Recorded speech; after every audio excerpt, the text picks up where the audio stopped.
خصوصاً على افضلهم وخاتم النبیین محمد الامین وعلى آلہ وصحبہ اجمعین. اما بعد فاعوذ باللہ من الشیطان الرجیم. بسم اللہ الرحمن الرحیم. الحمد للہ رب العالمین الرحمن الرحیم مالک یوم الدین. ایاک نعبد و ایاک نستعین. اہدنا الصراط المستقیم صراط الذین انعمت علیہم غیر المغضوب علیہم ولا الضالین. آمین. رب اشرح لی صدری ویسر لی امری واحلل عقدۃ من لسانی یفقہوا قولی. اللہم ربنا الہمنا رشدنا واعذنا من شرور انفسنا. اللہم ارنا الحق حقا وارزقنا اتباعہ وارنا الباطل باطلا وارزقنا اجتنابہ. اللہم ربنا یسر لنا امورنا کلہا واتمم لنا بالخیر وتقبل منا فإنک خیر المتقبلین. آمین یا رب العالمین. ابھی میں نے سورہ فاتحہ کی تلاوت کی اور آپ نے سماعت فرمائی. یہ سورہ مبارکہ مصحف کے اعتبار سے تو پہلی صورت ہے ہی، سب کو معلوم ہے، لیکن یہ بھی نوٹ کر لیجئے کہ یہ نزول کے اعتبار سے بھی سب سے پہلی مکمل صورت جو حضور پر نازل ہوئی وہ یہی ہے. اس سے قبل متفرق آیات نازل ہوئیں. 5 آیتیں سورہ علق کے آغاز میں، کچھ آیتیں سورہ قلم یا سورہ نون کے آغاز میں، کچھ آیتیں سورہ مزمل کی ابتدا کی، کچھ آیتیں سورہ مدثر کے آغاز کی. 5ویں وحی تقریباً اس پر اجماع ہے کہ یہ سورۃ الفاتحہ کی ہے اور یہ مکمل صورت ہے جو حضور پر نازل ہوئی. سورۃ الفاتحہ کے معنی ہوئے افتتاحی صورت. فتح یفتح کے معنی ہے کھولنا. مفتاح کنجی کو کہتے ہیں، چابی کو. تو یہ اوپننگ سورہ آف دی قرآن، قرآن حکیم کی افتتاحی صورت. ویسے جیسا کہ میں تعارف قرآن کے ضمن میں عرض کر چکا ہوں، عربوں کا یہ مزاج تھا کہ جس چیز سے انہیں خصوصی محبت ہوتی تھی اس کے بہت سے نام رکھتے تھے. اس کے بھی بہت سے نام ہیں. سورۃ الفاتحہ سب سے عام ہے، لیکن الکافیہ، الشافیہ، ام القرآن، اساس القرآن، کم سے کم یہ 4 نام تو میں سمجھتا ہوں کہ ہر مسلمان کو مزید معلوم ہونے چاہیے. اور بھی بہت سے نام. اس سورہ مبارکہ کی بالاتفاق و بالاجماع 7 آیتیں ہیں، اگرچہ ان کی ترتیب میں کچھ اختلاف ہے. ایک رائے یہ ہے، اور یہ رائے امام شافعی کی بھی ہے اور بصرہ کے جو قراء تھے ان کی بھی ہے، کہ آیت بسم اللہ بھی سورہ فاتحہ میں شامل ہے، اس کا جز ہے. وہ اس کو شامل کر کے پھر 7 آیتیں بناتے ہیں. تو آخری جنہیں ہم 2 آیتیں سمجھتے ہیں، صراط الذین انعمت علیہم غیر المغضوب علیہم ولا الضالین، وہ ان کے نزدیک 1 آیت ہے. تو گویا کہ نتیجہ یہ نکلا کہ آیتوں کی تعداد 7 ہی رہتی ہے. امام ابو حنیفہ رحمۃ اللہ علیہ کا موقف اور کوفے کے جو قراء تھے ان کا بھی موقف یہ ہے کہ آیت بسم اللہ نہ سورہ فاتحہ کا جز ہے نہ کسی اور سورت کا جز ہے، سوائے ایک مقام پر جہاں حضرت سلیمان علیہ السلام کا خط جو ہے نقل ہوا ہے، جو انہوں نے ملکہ سبا کو لکھا تھا، انہ من سلیمان و انہ بسم اللہ الرحمن الرحیم. تو قرآن کے متن میں صرف اسی جگہ پر یہ آیت شامل سمجھتے ہیں. باقی یہ صرف علامت کے طور پر کہ یہاں سے ایک نئی صورت شروع ہو رہی ہے درج کی گئی ہے. اس سورہ مبارکہ کو الصلاح قرار دیا گیا ایک حدیث میں. اس کا جو اسلوب ہے وہ دعا کا ہے، اور دعا کے ساتھ اس کی جو مناسبت ہے، اور پھر اسی کی وجہ سے ہماری نماز کا یہ جزو لا ینفک بنا دیا گیا. بلکہ ایک حدیث جو میں آپ کو سناؤں گا اس میں اسی کو نماز قرار دیا گیا. الصلاح یہی ہے. ویسے وہ حدیث مبارک موجود ہے، من لم یقرأ بفاتحۃ الکتاب لا صلاۃ لمن لم یقرأ بفاتحۃ الکتاب، جو شخص سورہ فاتحہ کی تلاوت نہیں کرتا اس کی کوئی نماز نہیں۔ اس کے حوالے سے بھی ہمارے ہاں دو مسلک ہیں، ذکر صرف اس لیے کر رہا ہوں کہ آپ کے علم میں ہو، ان میں کوئی بنیادی فرق نہیں ہے۔ کسی بھی ایک رائے کا انسان قائل اور حامل ہو سکتا ہے بغیر اس کے کہ دوسرے کو بالکل غلط قرار دے، بلکہ یہ کہ اس کے لیے بھی گنجائش اپنے ذہن میں اور اپنے دل میں رکھے۔ اور دوسری آیت یہ ہے کہ اس کا حصہ نہیں ہے۔ اسی اعتبار سے یہ کہ یہ سورہ مبارکہ نماز میں پڑھی جانی ضروری ہے، لا صلاۃ لمن لم یقرأ بفاتحۃ الکتاب۔ البتہ یہ اختلاف ہے، یہ بات جو میں ذکر کر رہا تھا جو ذہن سے نکل گئی، کہ آیا مقتدی جو ہے امام کے پیچھے کھڑا ہو کر جب نماز پڑھ رہا ہو تو کیا اس صورت میں بھی اس کے لیے لازم ہے کہ سورہ فاتحہ پڑھے؟ اس میں دو رائے ہو گئی، بلکہ تین۔ ایک رائے انتہائی ہے اور وہ فقہ حنفی کی طرف منسوب ہے کہ اگر آپ امام کے پیچھے مقتدی کی حیثیت سے نماز پڑھ رہے ہیں تو کسی بھی رکعت میں آپ سورہ فاتحہ نہیں پڑھیں گے۔ ایک دوسری بالکل برعکس رائے ہے، وہ امام شافعی رحمۃ اللہ علیہ کی ہے کہ ہر حالت میں چاہے امام جہری رکعت پڑھا رہا ہو جس میں وہ بلند آواز سے سورہ فاتحہ پڑھ رہا ہو، اور چاہے وہ سری رکعت ہو، ہر حالت میں مقتدی کو بھی پڑھنی ہے۔ ایک تیسری رائے بین بین ہے، وہ امام مالک کی ہے رحمۃ اللہ علیہ، کہ جو سری رکعت ہے جس میں کہ امام بھی خاموشی سے پڑھ رہا ہے، مقتدیوں کو بھی پڑھنی چاہیے۔ جو جہری رکعت ہے جس میں کہ امام بلند آواز سے پڑھ رہا ہے، اس میں مقتدیوں کو خاموش رہ کر پوری توجہ جو ہے سننے پر صرف کر دینی چاہیے۔ اذا قرئ القرآن فاستمعوا له وانصتوا، جب قرآن پڑھا جا رہا ہو تو پوری توجہ اس کے پڑھنے پر مرکوز کر دو اور خود خاموش رہو۔ میرے اپنی رائے میں یہ تیسری رائے سب سے زیادہ صائب ہے، اور اس میں کسی طرح کی بھی کوئی پیچیدگی پیدا نہیں ہوتی۔ بہرحال اس سورہ مبارکہ کا جو اسلوب ہے میں نے عرض کیا دعائیہ ہے، البتہ قرآن مجید کے علم اور حکمت کے اعتبار سے، اس کے فلسفے کے اعتبار سے ایک بات سمجھ لینی چاہیے۔ قرآن کا فلسفہ یہ ہے کہ بنیادی ہدایت ہر انسان کے دل میں موجود ہے، بالقوہ، پوٹینشلی۔ یہ جو قرآن مجید یا اللہ کی کتابیں نازل ہوتی ہیں یہ انہیں ایکٹیویٹ کرتی ہیں، وہ اندر کی جو ڈورمنٹ کانشسنس ہے، خوابیدہ شعور جو ہے اسے بیدار کر کے، اور پھر یہ کہ اسے اجاگر کرتی ہیں۔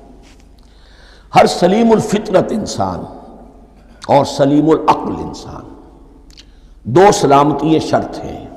سلیم الفطرت، نیچر پرورٹڈ نہ ہو، فطرت مسخ نہ ہو گئی ہو، عقل سلیم ہو۔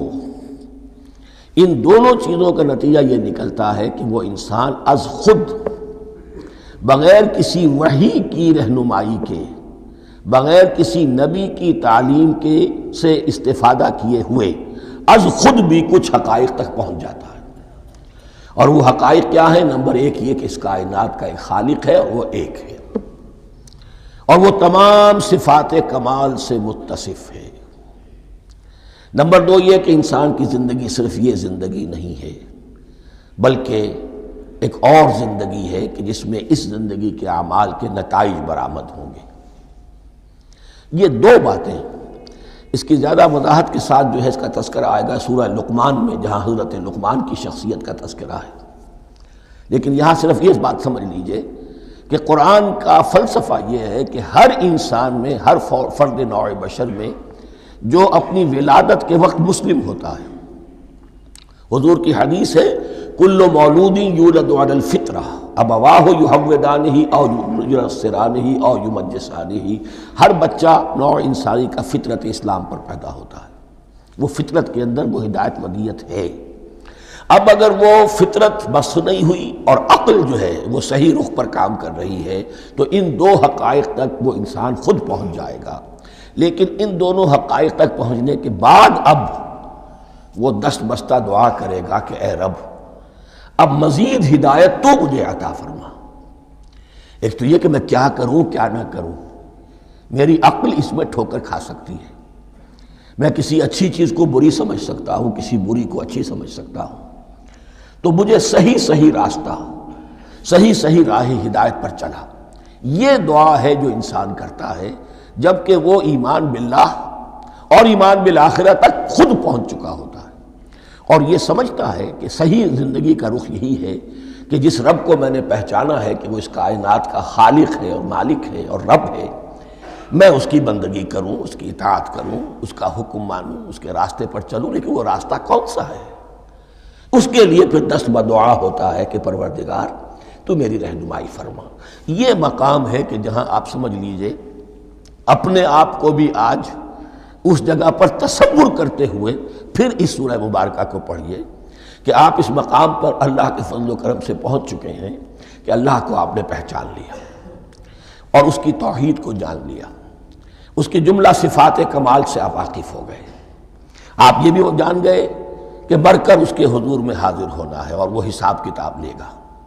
پھر آپ نے یہ عہد بھی کر لیا کہ اب زندگی گزارنی ہے اس رب کی بندگی میں، اسی کی فرما برداری میں۔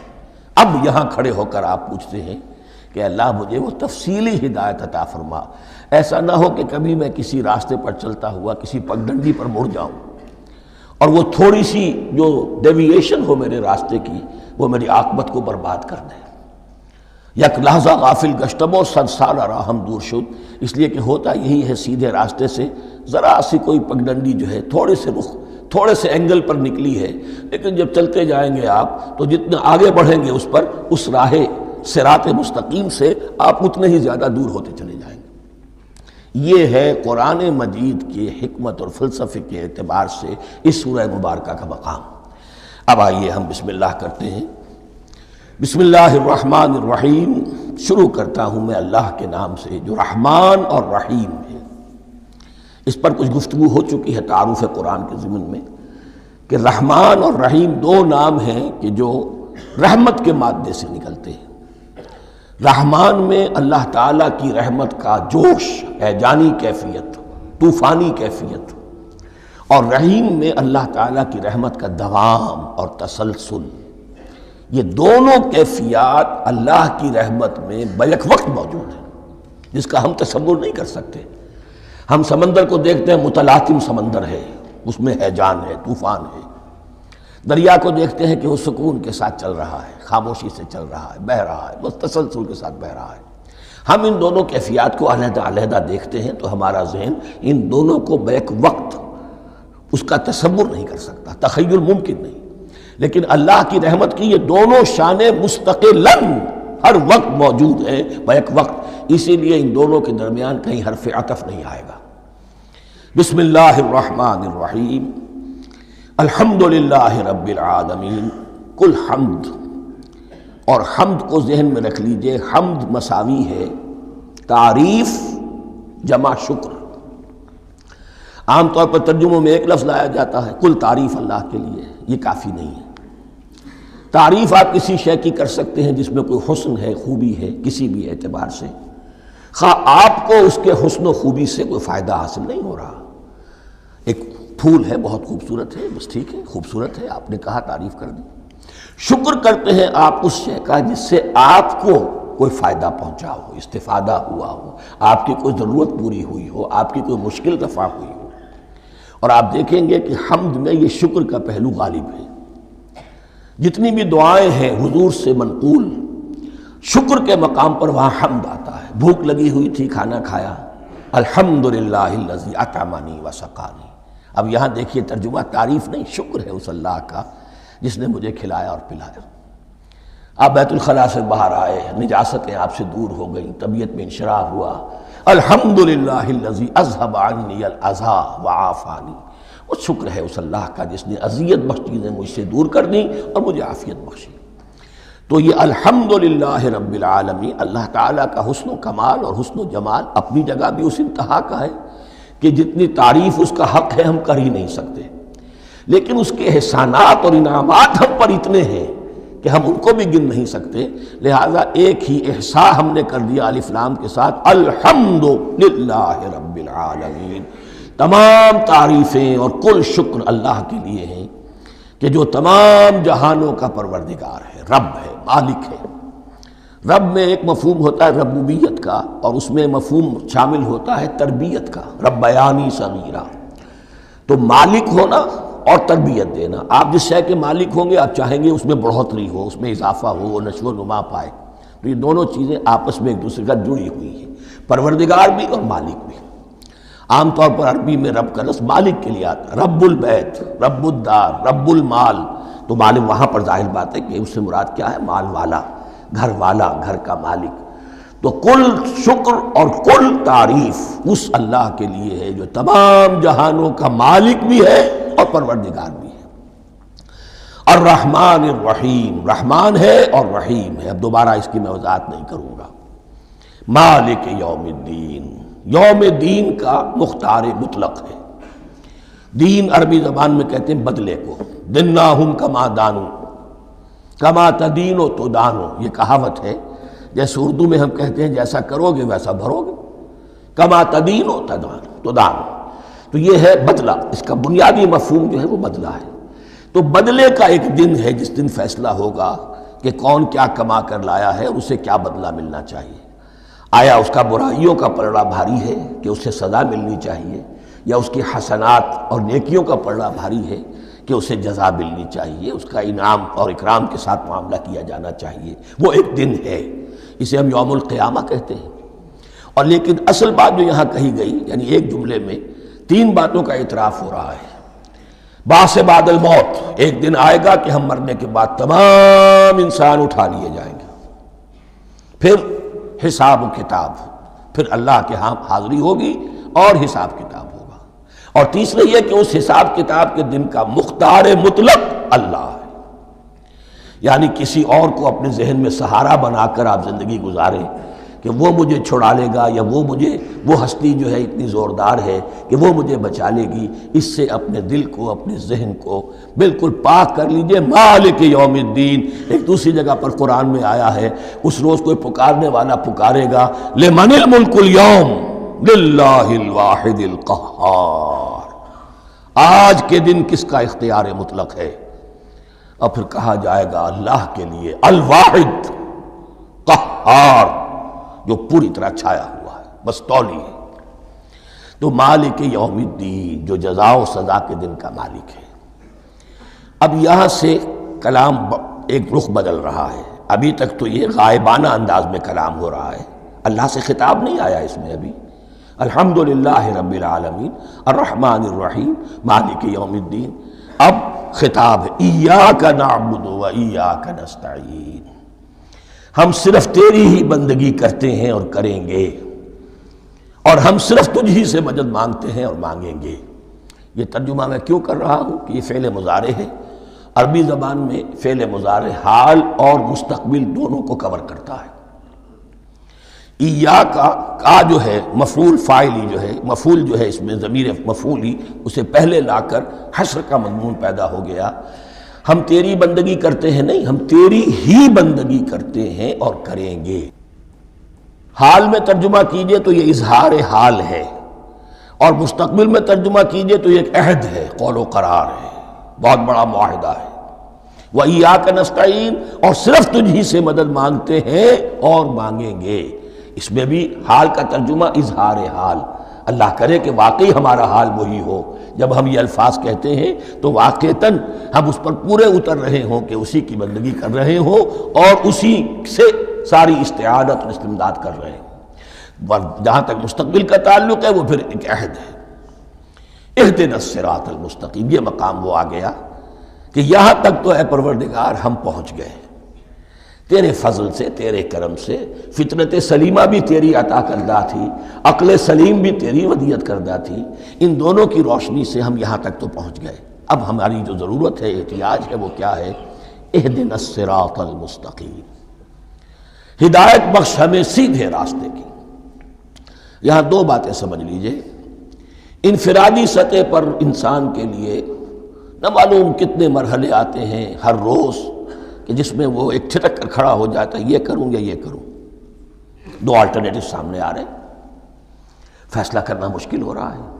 قدم قدم پر ہدایت کی ضرورت ہے، اور اجتماعی طور پر نوع انسانی 3 بڑے بڑے تمدنی مسائل میں واقعہ یہ ہے کہ تسلیم کر لیا جانا چاہیے کہ عقل انسانی اس کو راستہ نہیں دکھا سکتی۔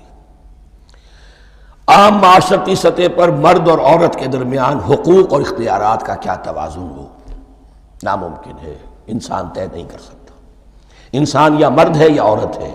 عورت سوچے گی اپنے اپنے جذبات کا، اپنے خیالات کا لحاظ رکھے گی، مرد کے جذبات و احساسات کا اس کا کوئی تصور ہی ممکن نہیں۔ مرد سوچے گا اسے اپنے احساسات معلوم ہے، لیکن یہ کہ عورت کے احساسات سے وہ نابلد ہے، ان کو محسوس کر ہی نہیں سکتا۔ لا محالہ وہ اپنے بارے میں وہ جو بھی نظام بنائے گا اس میں وہ اپنی بالادستی رکھے گا۔ وہ تو ایک ہی ہستی ہو سکتی ہے کہ جو دونوں کی خالق ہے، مرد کی بھی عورت کی بھی، اور اس کو دونوں سے محبت ہے، دونوں کا خیر خواہ ہے، دونوں کا رب ہے، دونوں کو پروان چڑھانا چاہتا ہے۔ اسی طرح فرد اور معاشرہ یا ریاست، حکومت اور ریاست ہمیشہ یہ چاہتی ہے کہ سارے اختیارات ہمارے ہاتھ میں آ جائیں، ٹوٹلیٹیرین سوسائٹی ہو، بس ہم حکم دیں اور لوگ اس پر چلیں۔ افراد یہ چاہتے نہیں، ہمیں آزادی ہونی چاہیے۔ اب آپ دیکھیے کہ دنیا میں کتنے جھگڑے چلتے ہیں اسی پر، فریڈم فریڈم فریڈم۔ وہ فریڈم واقعتاً اپنی جگہ پر ایک شے ہے، افراد کی آزادی ہونی چاہیے، لیکن افراد کی آزادی اتنی نہ ہو جائے کہ وہ مادر پدر آزاد ہو جائے، کوئی قانون، کوئی قاعدہ، کوئی اخلاقی کوئی حدود اور قیود جو ہے ان کا پابند نہ رہے۔ تو اب کہاں ہے وہ نقطہ اعتدال کہ جس میں انسان کے انفرادی آزادی، انفرادی اختیار اور ادھر اجتماعی مصلحتیں جو ہیں ان کو بیلنس کیا جا سکے؟ انسان طے نہیں کر سکتا، صرف اللہ ہی اس کے لیے نظام دے سکتا ہے۔ تیسرا مسئلہ ہے سرمایہ اور محنت، اس میں کیا توازن ہو؟ سرمایہ اور محنت دونوں مل کر کچھ بنا رہے ہیں، کچھ پروڈیوس کر رہے ہیں۔ اب اس میں نفع جو ہوا ہے اس میں سرمایہ کا کتنا حصہ ہونا چاہیے اور لیبر کا کتنا ہونا چاہیے، کون طے کر سکتا؟ اس کے لیے بھی کہ ایسا نہ ہو کہ سرمایہ داری جو ہے آکاش بیل بن کر پورے معاشرے پر چھا جائے، اور غریب بیچارہ، مزدور بیچارہ، کاشتکار بیچارہ وہ گویا کہ چکی کے دو پارٹوں میں پس کر رہ جائے، اس کی کوئی حیثیت نہ رہ جائے۔ لیکن یہ کہ دوسری طرف اگر یہ کہ مزدور کا جو حق ہے اس سے زیادہ اس کو دے دیا جائے تو سرمایہ جو ہے وہ سکڑ جائے گا، شائی ہو جائے گا، وہ پھر میدان میں نہیں آئے گا۔ کیا کیا جائے؟ کون سا نقطہ عدل و اعتدال ہے؟ یہ تین مسائل ایسے ہیں، اہدنا الصراط المستقیم۔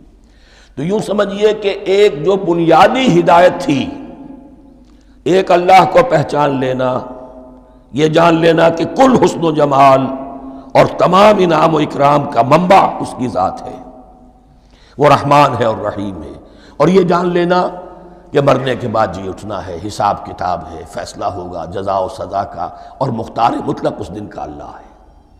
پھر یہ عہد کر لینا ایاک نعبد و ایاک نستعین۔ اس کے بعد دعا، پروردگار ہمیں ہدایت پر قائم رکھ، ہماری ہدایت میں اضافہ فرما۔ اس ہدایت کے لفظ کو سمجھ لیجئے، بنیادی ہدایت، تفصیلی ہدایت، قدم قدم پر ہدایت، ہدایت پر ہدایت۔ والذین اہتدوا زادہم ھدی، جو لوگ ہدایت کے راستے پر آتے ہیں اللہ ان کی ہدایت میں اضافہ کرتا ہے۔ تو یہ قدم قدم پر ہمیں ہدایت کی ضرورت ہے اور مرحلہ وار ضرورت ہے۔ ہدایت اس کو بھی کہتے ہیں کہ کسی نے آپ سے کوئی پتہ پوچھا، آپ نے کہا ادھر جانا، پھر دوسری گلی میں مڑنا، پھر جانا دو تین لائٹیں چلے جانا، پھر مڑنا، وغیرہ وغیرہ، یہ بھی ہدایت ہے، نظری طور پر آپ نے بتایا ہے۔ ایک ہدایت یہ ہوئی کہ بھائی میں چلتا ہوں آپ کے ساتھ، میں آپ کو وہاں تک پہنچا دوں گا تاکہ آپ کو دقت نہ ہو، آپ نے منزل تک پہنچا دیا۔ ان دونوں کے درمیان، یہ تو میں نے ایک فرد کی مثال دی ہے، اللہ اور بندے کے درمیان نہ معلوم کتنے مراحل ہیں ہدایت کے۔ تو کسی وقت بھی انسان اپنے آپ کو ہدایت خداوندی سے مستغنا نہیں سمجھ سکتا، اور نہیں تو پروردگار جو ہدایت دی ہے اس پر ہدایت پر قائم رکھ۔ کیا پتہ شیطان کا کوئی حملہ، کیا پتہ ہمارے نفس کی کوئی شرارت کسی ایسے رخ پر ہمیں ڈال دے کہ اب تک کی ساری کمائی بھی ضائع ہو جائے۔ لہذا یہ نہ سمجھیے کہ جب یہ ساری چیزیں ان کو معلوم تھیں، ان چیزوں کا تو اقرار کر رہے تو اب ہدایت کون سی مانگ رہے ہیں؟ تو ہدایت کا تو بڑا میدان کھلا ہوا ہے، اور اس ہدایت کی وہ جو میں نے آخری شکل آپ کو بتائی ہے کہ منزل مقصود تک پہنچا دے، یہ ہدایت بھی قرآن مجید میں اس معنی میں بھی لفظ آیا ہے کہ اہل جنت جب جنت میں داخل ہوں گے تو جو ترانہ حمد ان کی زبان پر اس وقت ہوگا وہ کیا ہے؟ الحمدللہ الذی ہدانا لہذا وما کننا لنہتدی لولا ان ہدانا اللہ۔ کل شکر صلی اللہ کا جس نے ہمیں یہاں تک پہنچا دیا، ہدایت دی یہاں تک پہنچا دیا، اور ہم ہرگز نہ پہنچ پاتے، ہم ہرگز ہدایت یافتہ نہ ہو سکتے اگر اللہ ہی ہمیں ہدایت نہ دیتا۔ اہدنا الصراط المستقیم، سیدھا راستہ، صراط الذین انعمت علیہم، اب اس کی مزید وضاحت ہے، راستہ اس کا ان لوگوں کا جن پر تیرا انعام ہوا۔ یہ کون لوگ ہیں؟ اس کی وضاحت آپ کو ملے گی سورہ نساء میں، من یطع اللہ والرسول فاولئک مع الذین انعم اللہ علیہم من النبیین والصدیقین والشہداء والصالحین۔ چار طبقات ہیں منعم علیہم جن پر اللہ کا انعام ہوا ہے۔ چوٹی پر انبیاء کرام، اس کے بعد صدیقین کرام، اس کے بعد شہداء عظام، اس کے بعد عام صالح مسلمان، صالح ہو۔ یہ بیس لائن ہے، اس سے اوپر کا درجہ شہداء کا ہے، اس سے اوپر کا درجہ صدیقین کا ہے، اور پھر اس سے اوپر کا درجہ انبیاء کا ہے۔ انبیاء میں سے پھر وہ بھی ہوتے ہیں کہ جو اولو العزم میں من الرسل ہیں، لیکن یہ چار طبقات ہیں، ان کے راستے پر ہمیں چلا۔ غیر المغضوب علیہم ولا الضالین، جو مغضوب علیہم نہیں ہوئے، جن پر تیرا غضب نہیں ہوا، اور غضب ہوتا ہے ان پر کہ جو ہدایت کے واضح ہونے کے بعد ہدایت کو ترک کر دیں، وہ ہے مغضوب علیہم۔ جنہیں ہدایت مل گئی ہو، ہدایت کو پہچان لیا ہو، پھر اپنی شرارت نفس کی وجہ سے، اپنی نفسانیت کی وجہ سے، اپنے تکبر کی وجہ سے، اپنے حسد کی وجہ سے وہ اس حق کو رد کر دیں، اس کو ترک کر دیں، ان پر اللہ کا غضب آتا ہے۔ اور اس میں اس کی بہت بڑی مثال تاریخ کے اعتبار سے یہودی ہیں۔ اللہ نے انہیں ہدایت دی، کتابیں عطا کی، تورات، انجیل، زبور، سینکڑوں نبی ان میں مبعوث کیے، 1400 برس تک نبوت کا تار ٹوٹا ہی نہیں، مسلسل۔ ابتدا میں بھی 2 نبی، موسیٰ اور ہارون، اور اختتام پر بھی 2 نبی، عیسیٰ اور یحییٰ علیہ السلام، اور ان کے مابین کوئی لمحہ نہیں آیا ہے تاریخ بنی اسرائیل میں جبکہ کوئی نہ کوئی نبی موجود نہ ہو۔ لیکن انہوں نے اپنی شرارت نفس کی وجہ سے ہدایت تورات سے بھی منہ موڑا، اور پھر سب سے بڑی بات یہ کہ ہدایت محمدی سے، ہدایت قرآنی سے بھی صلی اللہ علیہ وسلم منہ موڑا، وہ ہے مغضوب علیہم ولا الضالین، اور نہ ہی گمراہ ہوئے۔ یہ لفظ جو آتا ہے عربی زبان میں، گمراہ کا بھی ہے اور تلاش حق میں بھٹکنے والے کا بھی ہے۔ ایک وہ شخص ہے جس پر حق ابھی واضح نہیں ہوا، وہ تلاش میں ہے، اس کے لیے بھی ضال کا لفظ آئے گا۔ اسی طرح کوئی شخص کسی کے عشق اور محبت میں ایسا ہو جائے، دیوانہ ہو جائے، اس کو بھی ضال کہتے ہیں، یعنی اس کے اوپر جذبات کا اتنا غلبہ ہو گیا ہے کسی کی محبت اور عشق کی بنا پر۔ تو حضور کے لیے یہ لفظ آیا ہے وَوَجَدَكَ ضَالًّا فَهَدَىٰ، اور یہ تو سورۃ الضحیٰ ہے، اکثر بیشتر لوگوں کو یاد ہوگی۔ تو یہ جو ضال کا لفظ ہے، اس میں سمجھ لیجئے ضروری نہیں ہے کہ وہ گمراہ ہو، بلکہ وہ بھی کہ جو ابھی راہ ہدایت کی طلب میں، اس کے حصول کے لیے اس کی تلاش میں کوشاں ہیں، اور وہ بھی کہ جو کسی مغالطے کی وجہ سے حق سے منحرف ہو جائے۔ یہ بھی جان لیجئے کہ ایک ہے بدنیتی، تکبر، حسد، حق کو جان کر پہچان کر رد کر دینا یا چھوڑ دینا یا ترک کر دینا۔ ایک ہے کسی غلطی میں، کسی جذبات کے اندر آ کر، کسی غلو کے اندر مبتلا ہو کر اور حق سے منحرف ہو جانا۔ اس کی جو سب سے بڑی مثال ہے وہ نصارہ ہے، عیسائی ہے۔ حضرت مسیح کو انہوں نے مانا لیکن غلو کیا، یہ لفظ آئے گا آگے، لا تغلو فی دینکم، اپنے دین میں غلو نہ کرو۔ جیسے ہمارے ہاں بھی بعض لوگ ہیں جو حضور صلی اللہ علیہ وسلم کی تعریف میں، حضور صلی اللہ علیہ وسلم کے ساتھ اپنی محبت کے اظہار میں غلو کر جاتے ہیں۔ یہ انتہا درجے کو ہو گیا تھا حضرت مسیح علیہ السلام کے ماننے والوں میں، اور اس کی بنا پر انہوں نے تثلیث کا عقیدہ ایجاد کر لیا اور حضرت مسیح علیہ السلام کو اللہ کا بیٹا بنا دیا۔ تو اس کی سب سے بڑی مثال ضالین کی اس اعتبار سے کہ ہدایت پانے کے بعد کسی بدنیتی سے نہیں بلکہ کسی اچھے جذبے میں غلو کی وجہ سے، رسول سے محبت کرنا تو اچھا جذبہ ہے لیکن یہ محبت بھی ایک حد میں رہنی چاہیے۔ غلو کرے گی تو ظاہر بات ہے کہ اس کے بعد وہ گمراہی کی طرف لے جائے گی۔ تو یہ ہے اس سورہ مبارکہ کا ترجمہ، اور اس کے بعد آخر میں آمین کہنا یہ مسنون بھی ہے، کہنا چاہیے۔ البتہ اختلاف یہاں بھی صرف اتنا ہے کہ نماز میں جب آپ امام کے ساتھ ہیں، وہ اگر جہری قرات کر رہا ہے تو آیا اس کے بعد آپ کو بھی بالجہر کہنا ہے آمین یا نہیں کہنا، یہ اختلاف ہے، ان میں کوئی فرق واقع نہیں ہوتا۔ یہ چیز متفق علیہ کہ کہنا ہے آمین، بلکہ یہ آمین تو یہودیوں میں ہے، یہ آمین جو ہے یہ عیسائیوں میں بھی ہے، ان کی بھی جو پریئر لارڈس پریئر ہے اس کے بعد آمین، وہ آمین کہتے ہیں، وہ فرق وہ لفظ ایک ہی ہے، اس لیے کہ عبرانی زبان اور عربی زبان یا تو ہم یہ کہہ سکتے ہیں کہ دونوں بہنیں ہیں، کوئی ایک مشترک زبان تھی ان کی ماں جس کی یہ دو بیٹیاں ہیں، اور یا یہ کہنا پڑے گا کہ عربی زبان کی ماں جو ہے وہ عبرانی زبان ہے۔ بہرحال بڑا قریبی رشتہ عربی کا اور عبرانی کا ہے، اس اعتبار سے وہ آمین۔ اب آپ کو معلوم ہے ہم السلام علیکم وہ کہتے ہیں، وہ سلام کہتے ہیں، فرق کیا ہے؟ وہ تو تلفظ کا فرق ہے۔ اسی طریقے سے اور بہت سے الفاظ ہیں، میں بعد میں بتا۔ اب میں اس سورہ مبارکہ کے بارے میں خاص حدیث آپ کو سنانا چاہتا ہوں، اور اسی سے در حقیقت جو امام ابو حنیفہ کا موقف ہے رحمۃ اللہ علیہ، اس کی حقانیت مزید مبرہن ہو جائے گی۔ یعنی کیا کہ آیت بسم اللہ سورہ فاتحہ کا جز نہیں ہے، سورہ فاتحہ الحمدللہ رب العالمین سے شروع ہوتی ہے۔ وہ میں آپ کو بتانا بھول گیا کہ جن کے نزدیک یہ سورت کا جز ہے وہ پھر جہری قرات میں بسم اللہ الرحمن بھی بلند آواز سے کہیں گے، اور جن کے نزدیک یہ سورہ فاتحہ کا جز نہیں ہے وہ نہیں کہیں گے، وہ الحمدللہ رب العالمین سے قرات کریں گے۔ تو کوئی فرق نہیں ہے بنیادی۔ یہ حدیث جو ہے یہ مسلم شریف میں ہے اور حدیث قدسی ہے، اس کے راوی حضرت ابو ہریرہ ہیں رضی اللہ تعالی عنہ، اور اس حدیث نے اس سورت کے مضامین کا نہایت عمدہ تجزیہ کر دیا ہے۔ حدیث کے الفاظ سن لیجئے، قسمت الصلاۃ بینی و بین عبدی نصفین۔ اللہ تعالیٰ فرما رہے ہیں، حدیث قدسی ہے، میں نے نماز کو، صلاۃ کو اپنے اور اپنے بندے کے درمیان آدھا آدھا تقسیم کر لیا، فنصفها لی ونصفها لعبدی، اس کا نصف جو ہے وہ میرے لیے ہے اور نصف جو ہے وہ میرے بندے کے لیے ہے، وَلِعَبْدِي مَا سَأَلَ، اور جو میرے بندے نے مانگا میں اسے دوں گا، میرا وعدہ ہے یا میں نے اسے دیا۔ اس کے بعد اس کی تفصیل آتی ہے، اذا قال العبد، جب بندہ کہتا ہے الحمدللہ رب العالمین، قال اللہ حمدنی عبدی، جب بندہ کہتا ہے الحمدللہ رب العالمین، اللہ فرماتا ہے میرے بندے نے میری حمد کی۔ وَإِذَا قَالَ الرَّحْمَنِ الرَّحِيمِ قَالَ اللَّهُ اثْنَى عَلَيَّ عَبْدِي، جب بندہ کہتا ہے الرحمن الرحیم، اللہ فرماتا ہے میرے بندے نے میری ثنا کی۔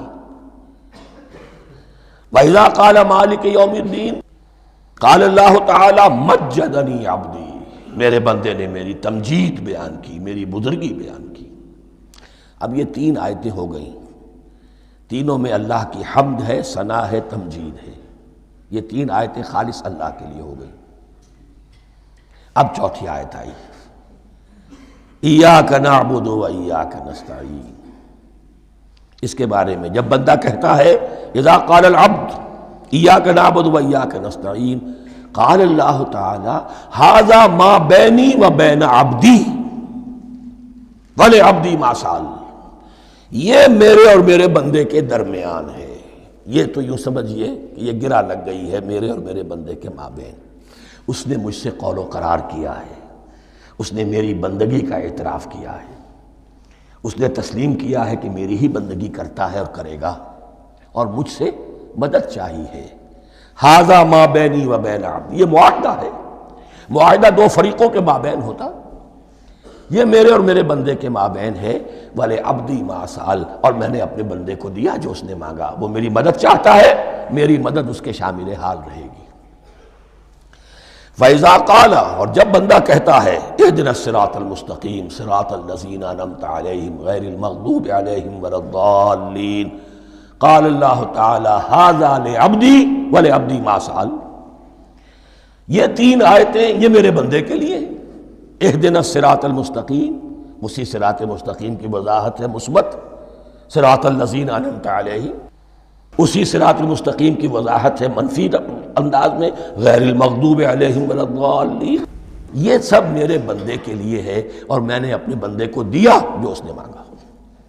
اس کو میں نے ایک مرتبہ یہ ترازو کی شکل میں اس کو لکھوایا تھا۔ دیکھیے یہ ایاک نعبد و ایاک نستعین، یہ ہے وہ ترازی کی وہ ڈنڈی۔ واو جو ہے ایاک نعبد و ایاک نستعین، واو جو ہے گویا کہ وہ مٹھ ہے جس سے کہ ترازو کو پکڑا جاتا ہے۔ ادھر ایک پلڑا ہے جس کی 3 آیتیں ہیں، الحمدللہ رب العالمین الرحمن الرحیم مالک یوم الدین۔ اس کا نتیجہ کیا نکلا؟ ایاک نعبد۔ آپ نے شاید یہ سنا بھی ہو، ایک بہت ہی عمدہ قرات کا جو ریکارڈ ہے قاری عبدالباسط عبدالصمد کا، وہ یہیں سے چل کر سورہ فاتحہ کی قرات کر کے ایاک نعبد پر آ کر رکتا ہے۔ الحمدللہ رب العالمین الرحمن الرحیم مالک یوم الدین ایاک نعبد۔ گویا کہ یہاں یہ صورت بالکل ہاف ہو گئی ہے۔ 3 آیتوں میں اللہ کی حمد ہے، ثنا ہے، تمجید ہے، جس کا نتیجہ ہم تیری ہی بندگی کرتے ہیں، تیری ہی اطاعت کریں گے۔ لیکن اب اس کے بعد سوال ایاک نستعین، اسی کی جو استعانت کیا درکار ہے ہمیں؟ ہدایت۔ ہدایت سب سے بڑی استعانت ہے، ہدایت ہی تو سب سے بڑی مدد ہے۔ اہدنا الصراط المستقیم صراط الذین انعمت علیہم غیر المغضوب علیہم ولا الضالین۔ یہ ایاک نستعین کے حق کے ساتھ یہ 3 آیتیں آ گئیں، اہدنا الصراط المستقیم صراط الذین انعمت علیہم غیر المغضوب علیہم ولا الضالین۔ قسمت الصلاۃ بینی و بین عبدی نصفین فنصفها لی ونصفها لعبدی ولعبدی ما سأل۔ اللہ تعالیٰ اس سورہ فاتحہ کا جو اصل مفہوم ہے وہ بھی ہمارے ذہنوں پر، ہمارے شعور کی سطح پر اسے اجاگر کیے رکھے، ہمیں توفیق دے کہ جب بھی پڑھیں، جب بھی سنیں تو وہ کیفیت اگر ہو جائے۔ اس لیے کہ ایک حدیث ہے کہ الصلاۃ معراج المومنین، نماز تو اہل ایمان کے حق میں معراج کے درجے میں ہے۔ اس حوالے سے ہم یہ سمجھ سکتے ہیں کہ کوئی وقت ایسا آ سکتا ہے کہ انسان کو واقعتاً، روح انسانی واقعتاً اللہ کے یہ جواب سنے۔ انہونی بات نہیں ہے یہ، ہوتا ہے خطاب آخر، اٹھتا ہے حجاب آخر، کرتے ہیں خطاب آخر، یہ تو ہوتا ہے۔ مخاطبہ الہی، یہ تو میں نے عرض کیا کہ ثابت ہے، مخاطبہ، محادث اور تحدیث اللہ بندوں سے کلام کرتا ہے۔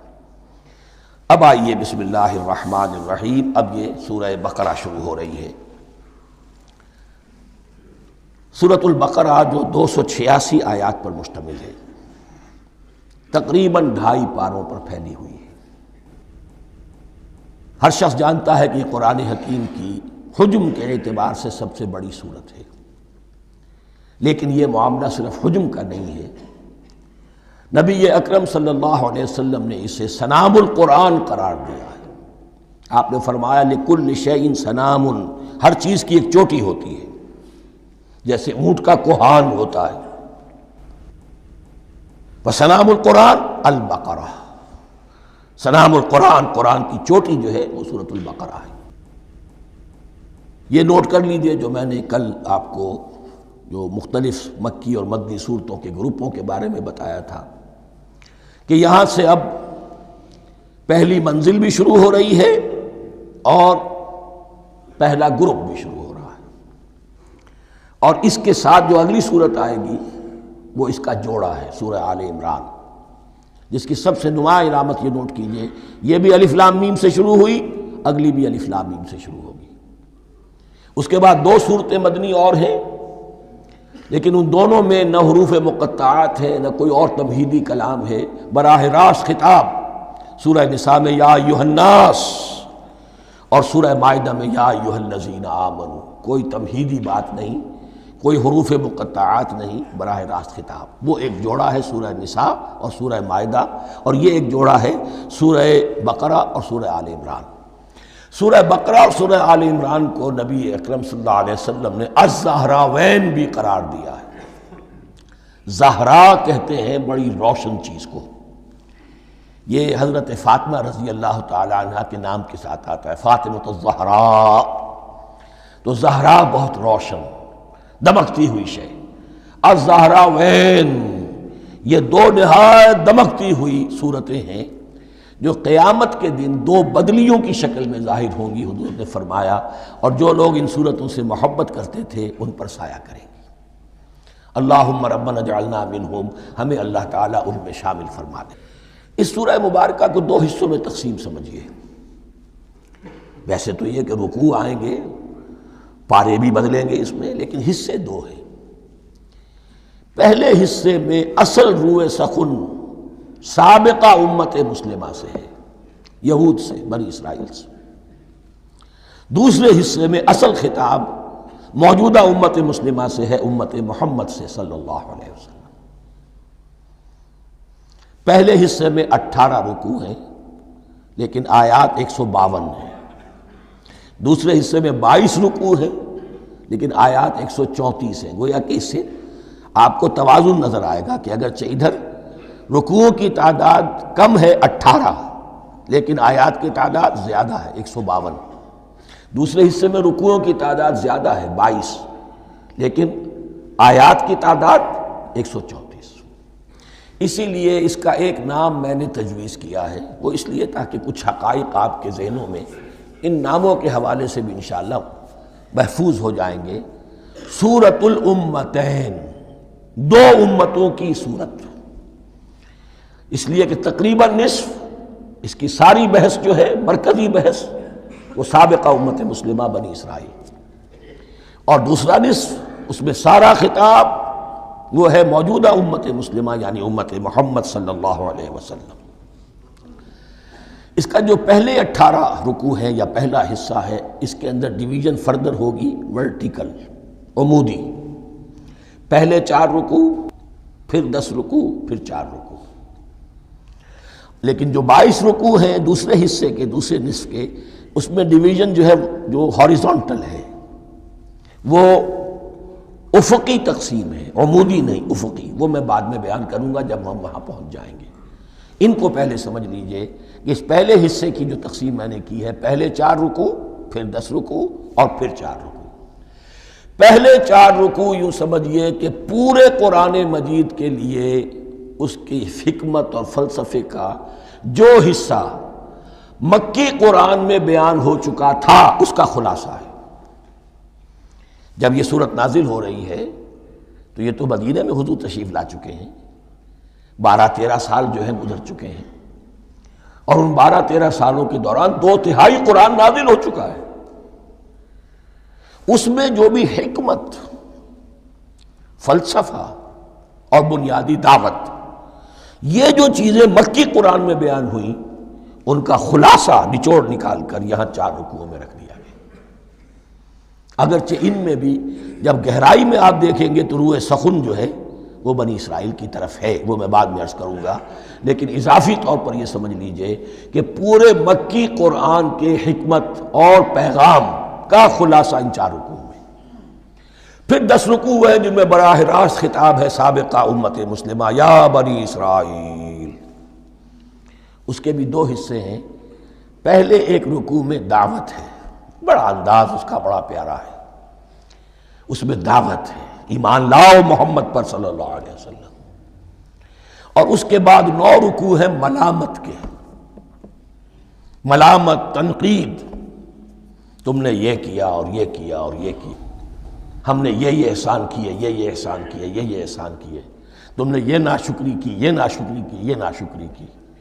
اور اس سب کا نتیجہ آخری 4 رکوعوں میں ہے کہ اب تمہیں اس منصب سے معزول کیا جا رہا ہے جس پر تم 2000 برس تک فائز رہے ہو، اور تمہیں ہٹا کر اب ایک نئی امت محمد کی شکل میں جو وجود میں آ چکی ہے صلی اللہ علیہ وسلم، اسے اس پر فائز کیا جا رہا ہے۔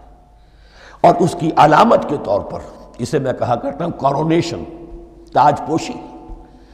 ایک امت معزول، دوسری امت اس کا نصب ہو رہا ہے، اس کی تاج پوشی کے لیے سمبل، علامت کیا ہے؟ قبلہ تحویل۔ وہ قبلہ یروشلم، سابقہ امت کا قبلہ، اب ادھر رخ نہیں ہوگا، اب اہل توحید کا قبلہ یہ مکے کی طرف ہوگا، بیت اللہ کی طرف ہوگا۔ تو تحویل قبلہ کا مضمون ہے جو ان 4 رکوعوں میں آتا ہے۔ تو یہ میں نے تھوڑی سی تمہید جو ہے آپ کے سامنے رکھ دی ہے۔ اب بسم اللہ کیجئے۔ بسم اللہ الرحمن الرحیم، الف لام میم، الف لام میم یہ حروف مقطعات ہیں، یہ علیحدہ علیحدہ پڑھے جاتے ہیں، علم نہیں پڑھ سکتے اس کو۔ الف لام میم، ہا میم ہے، ہا علیحدہ میم علیحدہ، اگرچہ لکھے ہوئے ہوتے ہیں جڑے ہوئے، کاف ہا یا عین صاد لکھے ہوئے جڑے ہوئے، پڑھے جائیں گے علیحدہ علیحدہ، قطع علیحدہ کرنا۔ تو حروف مقطعات، ان کے بارے میں ایک بات تو جو ہے اجماعی ہے، سب کے نزدیک مسلم ہے، ان کا کوئی حتمی مفہوم اور ان کے حتمی معنی کسی کو معلوم نہیں سوائے اللہ اور اس کے رسول کے۔ اس معنی میں یوں بھی کہا گیا یہ کوڈ ورڈز ہیں، جیسے کہ کوئی میسیجز جو ہیں ادھر ادھر بھیجے جاتے ہیں، سیکرٹ میسیجز، تو کچھ کوڈ ورڈز ہوتے ہیں جس سے سمجھ میں آتا ہے کہ یہ بات واقعتاً صحیح سورس سے آ رہی ہے، واللہ عالم۔ لیکن اس کا کوئی مفہوم اور اس کے معنی جو ہیں وہ اتفاق اس پر ہے، اگرچہ بعض حضرات نے کچھ اپنی سی کوشش کی ہے، کچھ مفہوم جو ہے بنانے کی، وہ اپنی جگہ پر ہے، لیکن یہ کہ کسی حضرت عبداللہ ابن عباس رضی اللہ تعالی عنہما نے بعض ایسی کوششیں کی ہیں، لیکن ان کی رائے کو بھی ان کی ذاتی رائے سمجھا گیا ہے، امت نے اسے قبول نہیں کیا۔ اجماع اور کنسنسس اسی پر ہے کہ اس کے معنی اور مفہوم کسی کو معلوم نہیں سوائے اللہ اور اس کے رسول کے۔ البتہ بعض چیزیں ایسی ہیں کہ وہ اگر نوٹ کر لی جائیں تو شاید آئندہ ہے اس میں کچھ راز کھلنے کے امکانات پیدا ہو جائیں۔ دیکھیے عربی زبان کے جو الفابیٹس ہیں ان کی تعداد 29 ہے یا 28 ہے، میں بتا چکا ہوں۔ الف اور حمزہ کو ایک سمجھے تو 28 ورنہ 29۔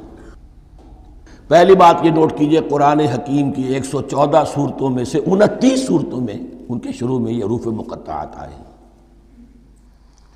دوسری بات یہ کہ اس میں 28 کا نصف کیجئے تو 14 استعمال ہوئے، 14 نہیں استعمال ہوئے، بالکل آدھی تعداد استعمال ہوئی ہے۔ تیسرے یہ کہ جو شروع اور آخر اور درمیان 3 حصوں میں تقسیم کر دیجئے آپ، 9 9 9 پنواڑی 27، ایک طرف 10 رہ جائیں گے۔ پہلے حصے میں سے بہت کم حروف لیے گئے، بہت کم، آخری حصے کے تقریباً تمام حروف ہیں تقریباً۔ درمیانی حصہ وہ ہے کہ جس میں آپ نے دیکھا ہے کہ عربی میں جوڑوں کی شکل میں ہے، صاد ضاد، فرق کیا ہے نقطے کا، سین شین فرق کیا ہے نقطوں کا، را زا فرق کیا ہے نقطے کا۔ تو جو بھی نقطے والا لفظ ہے وہ نہیں لیا گیا، اور جو بغیر نقطے کے غیر منقوط ہے وہ لیا گیا۔ پھر اس میں 3 صورتیں ہیں جن میں ایک ایک حرف آیا ہے، سورہ قاف، سورہ نون، سورہ صاد۔ پھر صورتیں ہیں جن میں 2 2 آئی ہیں، جن میں 3 3 آئے ہیں، پھر 4 4 آئے ہیں، 2 ہی صورتیں ہیں جن میں 4 4 ہیں، اور 2 ہی صورتیں جن میں 5 5 ہیں۔ تو یہ ہے صرف یوں سمجھیے کہ اعداد و شمار، اس کے حوالے سے کچھ آدمی غور کرے تو شاید کوئی بات نکلے۔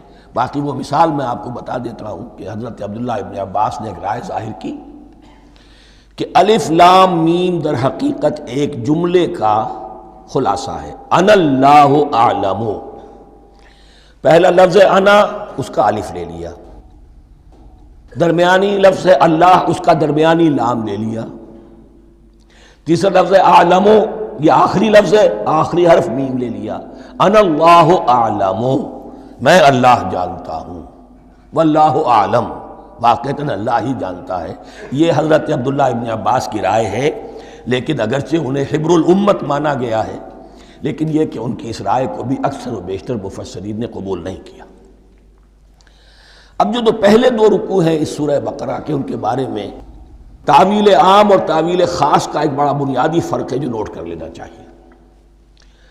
جس وقت یہ صورت نازل ہو رہی ہے، میں عرض کر چکا ہوں کہ 12 سال ہو چکے تھے حضور کو اپنا فریضہ نبوت و رسالت ادا کرتے ہوئے۔ ایک جماعت اچھی بھلی تیار ہو چکی تھی جنہوں نے حضور کی دعوت پر لبیک کہا، ایمان لائے اور آپ کی تعلیمات پر عمل کیا۔ وہ ایک گروہ موجود تھا، یہ ابو بکر ہے، یہ عمر ہے، یہ عثمان ہے، یہ طلحہ ہے، یہ زبیر ہے، یہ عبد الرحمن ابن عوف ہے، یہ مصعب بن عمیر ہے، دیکھ لو۔ اور ایک گروہ وہ تھا کہ جو حق کو جان کر پہچان کر محض اپنی ضد اور ہٹ درمی کی باعث وہ کفر پر اڑ گیا تھا۔ اور اب ایک تیسرا گروہ پیدا ہو رہا تھا مدینے میں آ کر، وہ ابھی ایمبریونک سٹیج میں ہے، کہ جو داعی ہے، مدعی ہے کہ ہم مانتے ہیں لیکن حقیقت میں نہیں مانتے۔ یہ تین قسم کے گروہ دنیا میں ہمیشہ پائے جائیں گے، ہمیشہ۔ اب میں اس کو لا رہا ہوں تعویل عام کی طرف۔ جب بھی کبھی کوئی دعوت اٹھے گی انقلابی، ایک ہوتا ہے واعظ و نصیحت، ٹھیک ہے، جس نے بھی فائدہ اٹھایا اٹھا لیا۔ ایک ہوتی ہے دعوت انقلابی، وہ انقلابی دعوت کا ہدف ہوتا ہے نظام کو بدلنا۔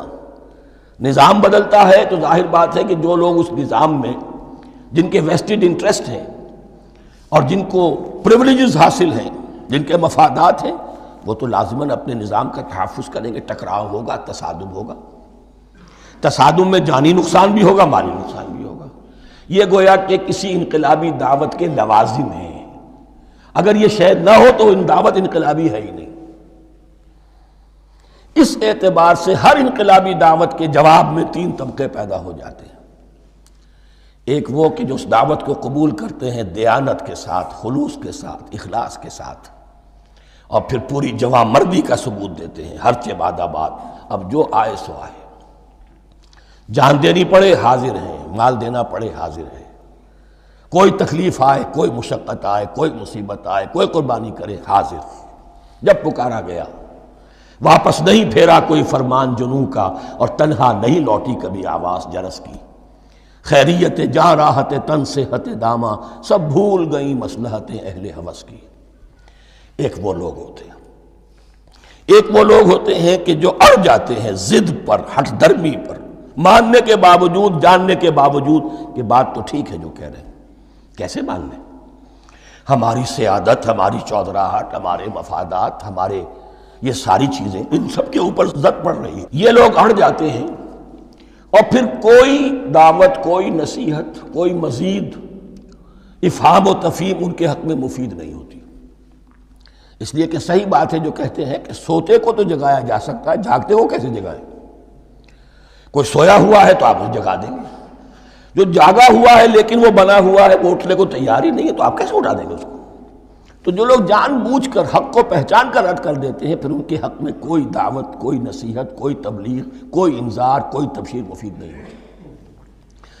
تیسرا درجہ ایسے لوگوں کا ہوتا ہے جو یا تو شروع میں آتے ہی شرارت کے ارادے سے، کوئی مصلحت ہے جس کی وجہ سے اس دعوت کو قبول کر لیا، کوئی ذاتی منفعت ہے جس کے لیے قبول کر لیا، یا یہ کہ شروع میں تو اخلاص کے ساتھ آتے ہیں لیکن جب قربانی دینے کا وقت آتا ہے تو ان کے اندر سیرت و کردار کی وہ مضبوطی نہیں ہوتی کہ ہر بعد آباد، یہ نہیں ہوتی، وہ پھر ڈگمگاتے رہتے ہیں، کبھی کچھ چلے پھر کہیں ٹھٹک کر رہ گئے، پھر کہیں کچھ چلے پھر ٹھٹک کر رہ گئے۔ یہ تیسرا طبقہ ہے کہ جو کہتا ہے، دعوی مدعی ہے کہ ہم نے مانا ہے، قبول کیا ہے، بات ٹھیک ہے، کچھ تھوڑا بہت چلتے بھی ہیں، لیکن جہاں مشکل آئی ٹھٹک کر کھڑے ہو گئے، اوندھے منہ گر پڑے۔ یہ تیسرا طبقہ ہے۔ اس کے لیے لفظ ہمارے ہاں منافقین بھی ہے، لیکن اس رکوع میں آ کر ابھی ان 4 رکوعوں میں نہیں بلکہ سورہ بقرہ میں مکمل میں بھی کہیں نفاق کا لفظ نہیں آیا ہے، اس لیے کہ اسے مرض سے تعبیر کیا گیا۔ یہ مرض ہے ایک، اور اس مرض کے ذریعے سے لوگوں کے اندر جو ہے وہ ایک نفاق کا بیج پڑ رہا ہے، جو ظاہر ہوگا تو منافقت پوری کی پوری کھل کر سامنے آ جائے گی۔ روگ ہے انسانی شخصیت کا، اس حوالے سے وہ تیسری، اور یہ چونکہ اہم ترین حصہ تھا اور یہ مرض اب شروع ہو رہا تھا، مدینے میں، مکے میں نہیں تھا، لہذا زیادہ تفصیل سے اس کے بارے میں گفتگو ہوئی۔ اب ان 2 رکنوں کا سلسلے وار مطالعہ انشاءاللہ اس دوسری نشست میں کریں گے۔